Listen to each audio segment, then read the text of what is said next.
ಆಚಿ ಮಸಾಲ. ಎಂತ ಅಡಿಗೆಯ ರುಚಿಯಾಗೋ ರಹಸ್ಯವು 20 ರೂಪಾಯಿ. ಗುರುಜಿ, ಈ ಬಾರಿಯ ವರಮಹಾಲಕ್ಷ್ಮಿ ಪೂಜೆಗೆ ಸಂಬಂಧಪಟ್ಟಂತೆ ಒಂದಷ್ಟು ಚರ್ಚೆ ಆಯಿತು. ಈ 21ನೇ ತಾರೀಕು ವರಮಹಾಲಕ್ಷ್ಮಿ ಪೂಜೆ ಮಾಡಬಾರ್ದು ಅಂತ ಕೆಲವರು, ಇಲ್ಲ ಶುಕ್ರವಾರ ಬಂದಿದೆ ಶ್ರೇಷ್ಠ ಮಾಡಲೇಬೇಕು ಅಂತ ಕೆಲವರು. ಇದ್ರ ಬಗ್ಗೆ ನೀವು ಒಂದು ಸ್ಪಷ್ಟನೆ ಕೊಟ್ಬಿಡೋದಾದ್ರೆ. ಈಗ ನಾನು ಸ್ಪಷ್ಟನೆ ಕೊಟ್ಟರೆ ಏನೋ ಹೈಕೋರ್ಟ್ಗಿಂತ ಸುಪ್ರೀಂ ಕೋರ್ಟ್ ವಾಸಿ ಅನ್ನೋ ಥರ ಆಗಿದೆ. All doctors R not surgeon, ಬ್ರಹ್ಮಾಂಡ ಗುರುಜಿ ಇದು ಸರ್ಜನ್ ಅಂತ. ಏನು ಅಂದರೆ ಸಾಧಾರಣವಾಗಿ ಇಷ್ಟೇ, ನಮ್ಮ ತಾತನ ಕಾಲದಿಂದ ಏನು ಹೇಳುತ್ತೆ, ಶ್ರಾವಣ ಮಾಸದ ಮೊಟ್ಟ ಮೊದಲ ಶುಕ್ರವಾರ, ನಾಗರ ಪಂಚಮಿ ನಂತರ ಬರ್ತಕ್ಕಂಥ ಶುಕ್ರವಾರ ಏನಿರುತ್ತೆ ಅದೇ ವರಮಹಾಲಕ್ಷ್ಮಿ ವ್ರತ ಅಂತ. ಅದು ಯಾವ ದಿವಸ ಆದರೂ ಬಿದ್ದುಬಿಡಲಿ, ಅವರ ತಿಥಿ ಚೆನ್ನಾಗಿರಲಿ, ನಕ್ಷತ್ರ ಚೆನ್ನಾಗಿರಲಿ, ಗ್ರಹಣನೇ ಬಂದಿರಲಿ, ಅಮಾವಾಸ್ಯೆನೇ ಬಿದ್ದಿರಲಿ, ಪೌರ್ಣಮಿನೇ ಬಂದಿರಲಿ, ಆಕಾಶ ಬಿದ್ದು ಹೋಗಲಿ, ಭೂಮಿ ಎರಡಾಗಲಿ, ನಾರದ ಮಹಾಮುನಿಗಳು ಹೇಳಿರ್ತಾರೆ. ಏನಂತಾರೆ, ಇಡೀ ಜಗತ್ತಲ್ಲಿ ಲಕ್ಷ್ಮೀನಾರಾಯಣ ವ್ರತವನ್ನು ಯಾವತ್ತು ಮಾಡಬೇಕು ಅನ್ನೋದನ್ನು ನಾರದ ಮಹಾಮುನಿಗಳು ಸೂಚಿಸ್ಬಿಡ್ತಾರೆ.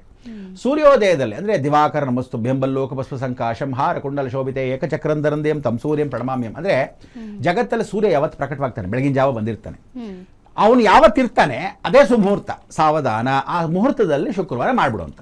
ಸೊ ನೀನು ಹೇಳೋ ಥರ ಶುಕ್ರವಾರ 21ನೇ ತಾರೀಕೇ ಮಹಾಲಕ್ಷ್ಮಿ ವ್ರತ. ಏನು ಹೇಳುತ್ತೆ, ಅಕಸ್ಮಾತ್ ಹಾಗೂ ನಿಮಗೆಲ್ಲ ಡೌಟ್ ಇದ್ದರೆ ಮಹಾಲಕ್ಷ್ಮಿ ಬಂದು ನನಗೆ ಇಷ್ಟ ಇಲ್ಲ ಕಣಮ್ಮ ಸೌಖ್ಯ, ನೀನು 28ನೇ ತಾರೀಕು ಮಾಡೋದು, ನನಗೆ ಇವತ್ತು ಬೇಜಾರಾಗಿದೆ ಅಂತ ಏನು ಹೇಳುತ್ತೆ, ಆ ಥರದ್ದು ಏನಾದರೂ ಹೇಳಿದ್ರೆ ನನಗೆ ಬಂದು ಹೇಳಿ, ಆವತ್ತು ಲಕ್ಷ್ಮಿಗೆ ನಾನು ಬೇಡ ಅಂತ ಹೇಳ್ತೀನಿ. ಅಬ್ಜೆಕ್ಷನ್ಸ್ ಓವರ್ರೋಲ್ಡ್, ಏನು ತಲೆ ಕೆಡಿಸ್ಕೊಬೇಡಿ, ಆರಾಮಾಗಿರಿ. ಏನು ಹೇಳುತ್ತೆ ಅಂದರೆ, ಲಕ್ಷ್ಮೀ ವ್ರತವನ್ನು ಮಾಡಿದ ದಿವಸ ನಾಗರ ಹಾವಿಗೂ ಲಕ್ಷ್ಮಿಗೆ ಏನು ಸಂಬಂಧ ಇವತ್ತು ತಿಳ್ಕೊಳ್ಳಿ. ಕರಿಯಮ್ಮ ಅಂತ ಏನು ಕರೀತಾರೆ ಅದು ಲಕ್ಷ್ಮಿನೇ, ಪದ್ಮಾವತಿ ಅಂತ ಏನು ಕರೀತಾರೆ ಜೈನರು ಅದು ಲಕ್ಷ್ಮಿನೇ, ಮಹಾಲಕ್ಷ್ಮಿ ವ್ರತವನ್ನು ನಾವೇನು ಮಾಡ್ತೀವಿ ಅದು ಲಕ್ಷ್ಮಿನೇ. ಇದೆಲ್ಲ ನಾಗರ ಪಂಚಮಿ ಸಮಯದಲ್ಲಿ ನಾಗದೇವತೆಗಳು ಓಡಾಡುವಾಗ ನಾಗದೇವತೆಗಳೇ ಸ್ವತಃ ಬಂದು ಲಕ್ಷ್ಮಿ ಎಲ್ಲಿರ್ತಾಳೆ ಅಂತ ಹುಡುಕ್ತಾರೆ. ಶ್ರೀನಿವಾಸನ ಬಿಟ್ಟು ಬಂದಿರತಕ್ಕಂಥ ಶ್ರಾವಣ ಮಾಸದಲ್ಲಿ ಶ್ರೀನಿವಾಸ ಬಿಟ್ಟು ಹೊರಟೋಗ್ತಾಳೆ, ಎದೆಯಲ್ಲಿ ಜಾಡಿಸೊದ್ದಾಗ ದೂರ್ವ ಭೃಗು ಮಹರ್ಷಿಗಳು ಬಂದುಬಿಟ್ಟು ಭೂಮಿಗೆ ಬಂದುಬಿಡ್ತಾರೆ. ಬಂದ ಮೇಲೆ ಕೆಳಗಡೆ ಬರ್ತಕ್ಕಂಥದ್ರಲ್ಲಿ ಅವಳು ಎಲ್ಲಿ ಕೂತ್ಕೊಂತಾಳೆ, ಹುತ್ತದಲ್ಲಿ ತಪಸ್ಸನ್ನು ಮಾಡ್ತಾಳೆ. ಇವತ್ತಿಗೂ ಆ ತಪಸ್ಸು ಮಾಡಿರತಕ್ಕಂಥ ಜಾಗದಲ್ಲಿ ಕನಕಾಂಬರ ಹೂ ಬೆಳೀತು ಅಂತಲೇ ವಿಶೇಷ. ಅದಕ್ಕೆ ಅವಳು ಕನಕಾಂಬರ ಹೂವನ್ನ ಇವರೆಲ್ಲ ಕನಕಾಂಬರ ಹೂ ಹುತ್ತದಲ್ಲಿ ಬಿತ್ತಿದ್ದಾರೆ, ಅದಕ್ಕೆ ಕನಕಾಂಬರ ಇಟ್ಟರೆ ಚೆನ್ನಾಗಿರುತ್ತೆ ಅಂತ ಅದಕ್ಕೆ ಶುರು ಮಾಡಿದ್ದಷ್ಟೇ. ಅದು ಏನು, ಆ ಕಾಲದಲ್ಲಿರ್ತಕ್ಕಂಥ ಅವಳು ವಿಶೇಷ ಏನಂದರೆ ತಾವರೆ ಹೂಗಳು ತುಂಬ ಇಷ್ಟ. ಮಾರ್ಕಂಡ ಋಷಿಗಳಿಗೆ ಅವಳು ಲಕ್ಷ್ಮೀ ಸ್ವಭಾವ. ಇವತ್ತು ತಮಿಳುನಾಡಲ್ಲಿ ಒಂದು ದೇವಸ್ಥಾನ ಇದೆ, ಏನು ಹೇಳುತ್ತೆ ಅಂದರೆ ಪುಟಾಣಿ ಮಗು ಥರ ಅಳ್ತಾ ಇರ್ತಾರೆ, ತುಳಸಿ ತೋಟ ಅದು. ಆ ತುಳಸಿ ತೋಟದಲ್ಲಿ ಅಳ್ತಾ ಇದೆ ಮಗು, ಅಳ್ತಾ ಇದೆ ಅಂತ ಆಗ ಹೋಗಿ ಮಾರ್ಕಂಡ ಋಷಿಗಳು ನೋಡ್ತಾರೆ, ತೋಟದಲ್ಲಿ ತುಳಸಿ ತೋಟದಲ್ಲಿ ಮಗು ಇದೆ, ಅಯ್ಯೋ ಕೈಯಲ್ಲಿ ಎಷ್ಟು ಚೆನ್ನಾಗಿದೆ ಮಗು ಅಂತ ಎತ್ಕೊಂಡ್ಬಂದು ಸಾಕ್ತಾ ಇರ್ತಾರೆ. ಸಾಕ್ತಾ ಇದ್ದಾಗ ನಾರಾಯಣ ಏನು ಮಾಡ್ತಾರೆ, ಭಾಳ ಬುದ್ಧಿವಂತ, ವಯಸ್ಸಾದ ವೃದ್ಧ ರೂಪದಲ್ಲಿ ಬರ್ತಾನೆ. ಇವಳು ನನಗೆ ಮದುವೆ ಮಾಡಿಕೊಡು, ಇವಳು ಮದುವೆ ಮಾಡಿಕೊಡು, ಸ್ವಲ್ಪ ದೊಡ್ಡವಳಾಗ್ತಾ ಬರ್ತಾಳೆ, ಮದುವೆ ಮಾಡಿಕೊಡು ಅಂತ ಪ್ರತಿ ಸಲ ಪೀಡಿಸ್ತಾ ಇರ್ತಾನೆ. ಆಗ ಅವನಿಗೆ ನಿಂಗೆ ತಲೆಗಿಲ್ ಕೆಟ್ಟಿದ್ಯಾ, ನಿನ್ನ ವಯಸ್ಸೇ ಎಷ್ಟೇನು, ನೀನು ಮುದುಕ ಅವನು, ತಾತ ಮುತ್ತಾತ ಇದ್ದಂಗಿದೆಯಾ, ಮಗುನ ಹೆಣ್ಮಗುನ ಮದುವೆ ಮಾಡ್ಕೊಡು ಅಂತೀಯ ನೀನು, ನಿನಗೆ ಬುದ್ಧಿ ಇಲ್ಲ ಅಂತ ಬೈದು ಕಳಿಸ್ತಿರ್ತಾನೆ. ಅದಾದಮೇಲೆ ಇನ್ನೊಂದು ಸಲಿನೂ ಮತ್ತೆ ಪ್ರಕಟವಾಗ್ತಾರೆ, ಮತ್ತೆ ಕೇಳ್ತಿರ್ತಾರೆ. ಆಗ ಅವಳು ಹೇಳ್ತಾಳೆ, ಅದಕ್ಕೆ ತಿರುಚೇರೈ ಅಂತ ಇವತ್ತು ಗ್ರಾಮ. ತಿರುಚೇರೈ ಅಂದರೆ, ಚೇರಿ ಅಂದರೆ ಬರೀ ಕೆರೆ ಅಂತ, ತಿರು ಅಂದರೆ ಪೂರ್ತಿಯಾಗಿರೋ ಕಮಲದ ಹೂಗಳು ಕೆರೆ ಅಂತ. ಆ ಕೆರೆಯಲ್ಲಿ ಈ ತುಳಸಿ ತೋಟದಲ್ಲಿ ಮಧ್ಯ ಬಿಂದುವಲ್ಲಿ ಇವಳು ಹುಟ್ಟಿದ ಜಾಗ ಅಂತ. ಇವತ್ತಿಗೂ ಅವಳು ಹುಟ್ಟಿದ ಸ್ಥಳ ಇದೆ, ಅಲ್ಲಿ ಮಹಾಲಕ್ಷ್ಮಿ ಹುಟ್ಟಿದ ಸ್ಥಳ. ಅಲ್ಲಿ ಯಾವತ್ತು ಆಚರಿಸ್ತಾರೋ ಅದೇ ಸತ್ಯ ಅಂತ ಒಂದು. ಏನು ವಿಶೇಷ ಅಂದರೆ, ಇವನು ಬಂದು ಕೇಳಿದಾಗ ಅವಳಿಗೆ ಉಪ್ಪು ಹಾಕಕ್ಕೂ ಬರಲ್ಲ ಅಡುಗೆಗೆ, ಅಂಥವಳು ನಾವು ಮದುವೆ ಮಾಡ್ಕೊಳ್ಳೋಕೆ ಹೇಳ್ತಿದ್ದೆ ಅಂತ. ಪರವಾಗಿಲ್ಲ, ಅವಳು ಉಪ್ಪು ಹಾಕದೇ ಇದ್ರೂ ಪರವಾಗಿಲ್ಲ, ನಾನು ಮದುವೆ ಮಾಡ್ಕೊತೀನಿ ಅಂತಾನೆ.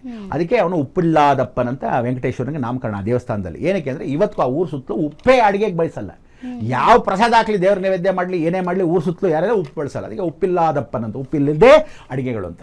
ಸೊ ಅಂಥವನಿಗೆ ಮದುವೆ ಆದಾಗ ಅವನು ಪ್ರಕಟವಾಗಿ ನಾರಾಯಣ ಅವಳನ್ನ ಮದುವೆ ಆಗ್ತೀನಿ ಅಂತ ಹೇಳಿದಾಗ ದರ್ಶನ ಕೊಟ್ಟು ಮಾರ್ಕಂಡ ಋಷಿಗಳ ಸಮೇತ ಶ್ರೀನಿವಾಸ. ಅದಕ್ಕೆ ಅವಳು ಹುಟ್ಟಿದ ಊರು ತಿರುಚೇರೆ ಅಂತ, ಕುಂಭಕೋಣದಿಂದ 22 ಕಿಲೋಮೀಟರ್ ದೂರದಲ್ಲಿದೆ. ಅಲ್ಲಿ ಸತ್ಯವಾಗಿ ನಡೆದಿದ್ದ ಘಟನೆ, ಮಾರ್ಕಂಡೇಯ ಋಷಿಗಳಿಗೆ ಮಗು ಸಿಕ್ಕಿದ ಘಟನೆ, ಅವಳು ಹುತ್ತದಲ್ಲಿರತಕ್ಕಂಥ ಘಟನೆ, ಇದೆಲ್ಲ ನಡೆದಿರೋದ್ರಿಂದ ನಾಗಪಂಚಮಿಗೆ ಹತ್ತಿರದಲ್ಲಿ ಪರಿಪೂರ್ಣವಾಗಿ ಲಕ್ಷ್ಮಿ ಹಬ್ಬ, ಕರಿಯಮ್ಮನಿಗೆ ಪರಿವರ್ತನೆ, ಜೈನರಿಗೆ ವಿಶೇಷವಾಗಿ ಪದ್ಮಾವತಿ ಪೂಜೆ ಅಂತ ಇವತ್ತಿಗೂ ಪೂಜೆ ಮಾಡ್ತಾರೆ ಜೋಗ್ ಫಾಲ್ಸ್ ಹತ್ರ. ಸೊ ಅದೆಲ್ಲ ಏನು ಹೇಳುತ್ತೆ ಅಂದರೆ, ಇವರೆಲ್ಲರೂ ಸೇರಿರೋ, ನೀವು ಸಪ್ರೇಟಾಗಿ ನಾಗದೇವತೆನೇ ಬೇರೆ ಲಕ್ಷ್ಮಿ ಬೇರೆ ಅನ್ಕೋಬೇಡಿ, ನಾಗಮ್ಮನೇ ಲಕ್ಷ್ಮಿ, ಅದಕ್ಕೆ ನಾಗಲಕ್ಷ್ಮಿ ಅಂತ ಕರೀತಾರೆ. ಅಂಥ ಒಂದು ಲಕ್ಷ್ಮಿನ ಪೂಜೆ ಮಾಡ್ತಕ್ಕಂಥ ವ್ರತ 21ನೇ ತಾರೀಕೇ ಮಾಡಬೇಕು. ಆಯಿತಾ, ಸಾಕಾ, ಗ್ಯಾರಂಟಿನಾ, ಸೀಲ್ ಹಾಕಿ ಕೊಟ್ಟಿದ್ದೀನಪ್ಪ ಸುಪ್ರೀಂ ಕೋರ್ಟ್ದು. ಸೊ ಅದರಿಂದ ನೀವು ತಲೆ ಕೆಡಿಸ್ಕೋಬೇಡಿ, ಯಾವ ಕಾಲಕ್ಕೂ 28ಕ್ಕೆ ಮಾಡಿಕೊಂಡ್ರೆ ಅಂತ ಏನಿಲ್ಲ. ಅಕಸ್ಮಾತ್ ಇನ್ನೊಂದು ಏನು ಹೇಳುತ್ತೆ ಅಂದರೆ, ಅಕಸ್ಮಾತ್ ಯಾರಾದರೂ ಈಚೆಗಳಾಗ್ತಾರೆ, ದಿನಗಳಾಗೋಗಿರ್ತಾರೆ, ನಾವು ಈ ವಾರ ಮಾಡೋಕ್ಕಾಗಲ್ಲ. ಸೊ ನೀನು ಶ್ರಾವಣ ಮಾಸದ 4 ಶುಕ್ರವಾರದಲ್ಲಿ ಯಾವಾಗಾದರೂ ಮಾಡ್ಕೋಬೋದು ಅಂತ ಹೇಳುತ್ತೆ. ಆದ್ರೂ ಹುಟ್ಟದಬ್ಬನ ಹುಟ್ಟದಾಗ ಮಾಡ್ಕೋಬೇಕೆ ಹೊರತು ದೊಡ್ಡವರಾದ್ಮೇಲೆ ಮಾಡ್ಕೊಂಡ್ರೆ ಪ್ರಯೋಜನ ಇಲ್ಲ. ಸೊ ನಿಮ್ಗೆ ಅಕಸ್ಮಾತ್ ಇಲ್ಲ ಅಂದ್ರೂ ಏನು ಮಾಡ್ತಾರೆ ಗೊತ್ತಾ, ಕೆಲವರು ನಾವು ಅನಂತ ಕಂಬಕ್ಕೆ ಮಾಡ್ಕೊತೀವಿ, ವರಮಹಾಲಕ್ಷ್ಮಿ ವ್ರತನ ನವರಾತ್ರಿಲಿ ಮಾಡ್ಕೊತೀವಿ, ಅಕಸ್ಮಾತ್ ಆಗಿಲ್ಲ ಮುಂದಿನ ಶುಕ್ರವಾರ 4 ಶುಕ್ರವಾರದಲ್ಲಿ ಯಾವ್ದಾದ್ರು ಒಂದು ಶುಕ್ರವಾರ ಮಾಡ್ಕೊತೀವಿ ಅಂತ ಕೆಲವರು ಅಡ್ಜಸ್ಟ್ಮೆಂಟ್ ಮಾಡ್ಕೊಳ್ಳೋ. ಅಡ್ಜಸ್ಟ್ಮೆಂಟ್ ಜೀವನ ಅಲ್ಲ ಲಕ್ಷ್ಮಿದು. ಆದರೂ ಸಹ ಮಾಡ್ಕೊಂಡ್ರೆ ಅವಳು ಪಾಪ ಅವತ್ತರೆಗೂ ಏನಾದರೂ ಬೇಜಾರು ಮಾಡ್ಕೊಂಡಿದ್ದಾರೆ ಇಲ್ಲ. ಆದರೂ ಏನು ಹೇಳುತ್ತೆ ಅಂದರೆ ನೀವು ಮಾಡ್ಕೊಳ್ಳದೇ ಇದ್ರು ಅವಳು ಹೀಗೆ ಇರ್ತಾಳೆ. ಸೊ ಅಂಥ ಒಂದು ನಿತ್ಯ ಸುಮಂಗಲಿ ಆಗಿರ್ತಕ್ಕಂಥ ಮಹಾಲಕ್ಷ್ಮಿ ವ್ರತ 21ನೇ ತಾರೀಕು ಮಾಡ್ಕೊಳ್ಳಿ. ಯಾವ ಚಿಂತೆನೂ ಮಾಡಬೇಕಾಗಿಲ್ಲ, ಇದು ಶಾಸನಬದ್ಧವಾಗಿರ್ತಕ್ಕಂಥ ವಿಚಾರ.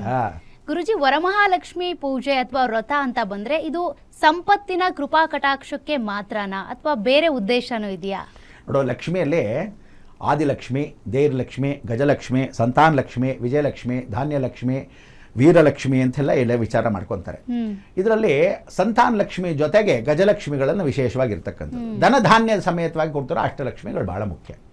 ಒಂದು ಲಕ್ಷ್ಮಿ, ಆ ಲಕ್ಷ್ಮಿ ಅಂದರೆ ಲಕ್ಷ್ಮಿ ದುಡ್ಡು ಅನ್ಕೊಂಡ್ಬಿಟ್ಟಿದ್ದಾರೆ. ಫಸ್ಟ್ ಇದನ್ನು ತಲೆಯಿಂದ ತೆಗೆದಾಕ್ಬೇಕು. ಲಕ್ಷ್ಮಿ ಅನ್ನೋದು ದುಡ್ಡಲ್ಲ, ನಮ್ಮ ಲಕ್ಷ್ಯವನ್ನ where there is a will there is a way. Swami Vivekananda ಹಾಗೆ ನಿನ್ನ ಲಕ್ಷ್ಯವನ್ನು ಮುಟ್ಟಕ್ಕೆ ಶಕ್ತಿ ಮಾತ್ರ ಕೊಡೋಳು ಲಕ್ಷ್ಮಿ. ಲಕ್ಷ್ಮಿ ದುಡ್ಡಲ್ಲ.